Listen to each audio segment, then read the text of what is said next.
वाराणसी, एक ऐसा शहर जो हजारों सालों से सांस ले रहा है, लेकिन आज उसी शहर की बुनियाद पर, उसकी जड़ों पर बुलडोजर चल रहे हैं। तो सवाल ये उठता है कि क्या मॉडर्न डेवलपमेंट और इतिहास, क्या ये दोनों चीजें एक साथ चल सकती हैं? चलिए इसी सवाल की गहराई में उतरते हैं। सोचिए, ये सिर्फ मिट्टी नहीं है जो हटाई जा रही है, ये हजारों साल की पूरी कहानी है, एक पूरी सभ्यता का रिकॉर्ड है, जिसे कुछ ही घंटों में मलबे में तब्दील किया जा रहा है। तो असल में दांव पर क्या लगा है? सिर्फ पत्थर और मिट्टी नहीं, जो हम खो रहे हैं वो है एक पूरी सिविलाइजेशन की याददाश्त, एक शहर की आत्मा, और ये एक बहुत बड़ा जोखिम है। अच्छा, इस पूरे मामले के सेंटर में एक जगह है जिसका नाम है राजघाट। और यह समझना बहुत जरूरी है कि यह कोई आम जमीन का टुकड़ा नहीं है, इसकी अहमियत कहीं ज्यादा है। देखिए, राजघाट सिर्फ एक लोकेशन नहीं है, ये वाराणसी का यानी प्राचीन काशी का जन्मस्थान है। यहीं से इस महान शहर की कहानी शुरू हुई थी। ये सचमुच में काशी की सभ्यता की असली नींव है। जरा इस टाइमलाइन पर नजर डालिए, ये अपने आप में पूरी कहानी बयां कर देती है। राजघाट की जमीन किसी किताब की तरह है, जिसके हर पन्ने पर, मतलब हर परत में, लगभग 3000 साल का इतिहास दर्ज है। हर लेयर एक नए जमाने की, एक नए युग की दास्तां सुनाती है। और जब यहां खुदाई हुई तो क्या मिला? ये सिर्फ पुरानी चीजें नहीं हैं, ये हजारों साल पहले की जिंदगी के सबूत हैं, उसके टुकड़े हैं। किसी बच्चे का खिलौना, किसी घर में इस्तेमाल होने वाला बर्तन, किसी कारीगर का औजार। ये सारी चीजें बताती हैं कि यहाँ एक फलता फूलता जीता जागता शहर था। 2800 साल से भी ज्यादा। सोचिए, इतने लंबे समय से यहाँ लगातार इंसान रहते आए हैं, एक जीती जागती विरासत, और आज वही विरासत खतरे में है। तो सवाल यह है कि इस ऐतिहासिक बुनियाद को खतरा किससे है? जवाब है, एक मॉडर्न प्रोजेक्ट से। एक ऐसा प्रोजेक्ट जो तरक्की का तो वादा करता है, लेकिन उसकी कीमत शायद बहुत भारी पड़ने वाली है। इस प्रोजेक्ट का नाम है काशी इंटरमोडल स्टेशन या IMS। कागज पर तो ये बहुत शानदार लगता है, एक वर्ल्ड क्लास ट्रांसपोर्ट हब जो शहर को मॉडर्न बनाएगा, जिसमें रेल, बस, सब कुछ एक जगह होगा। मकसद तो अच्छा है, पर जो जगह चुनी गई है, हाँ, सारी समस्या की जड़ वही है। अब देखिए, इस मॉडर्न डेवलपमेंट साइट के ठीक बीचों बीच इतिहास का एक पन्ना खड़ा है, लाल खान का मकबरा। और ये सिर्फ कोई पुरानी इमारत नहीं है, ये एक नेशनली प्रोटेक्टेड मॉन्यूमेंट है, यानी राष्ट्रीय कानून के तहत इसे सुरक्षा मिली हुई है। और बस यहीं से सारा टकराव शुरू हो जाता है। हमारे देश का जो हेरिटेज लॉ है वो बिल्कुल साफ है। वो कहता है कि किसी भी प्रोटेक्टेड मॉन्यूमेंट के 100 मीटर के दायरे में कोई भी कंस्ट्रक्शन नहीं हो सकता।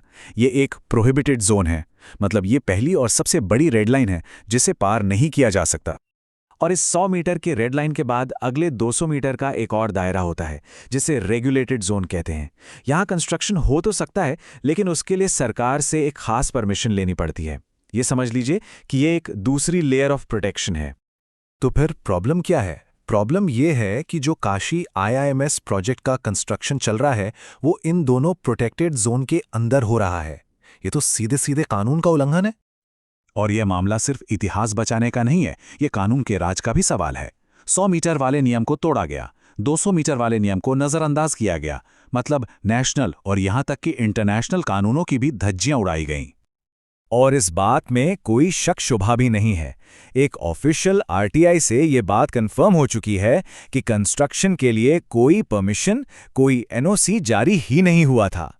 तो फिर सवाल उठता है कि ये काम आखिर हो कैसे रहा है? लेकिन यहां एक बड़ा सवाल खड़ा होता है, क्या ये सब होना जरूरी था? क्या शहर के डेवलपमेंट और उसके इतिहास को बचाने के बीच कोई और रास्ता नहीं निकल सकता था? क्या वाकई शहर को अपनी तरक्की और अपने इतिहास में से किसी एक को चुनना ही था, या फिर कोई बेहतर ऑप्शन मौजूद था? जवाब है, बिल्कुल था। बेहतर विकल्प मौजूद थे, जैसे शिवपुर और लोहोता।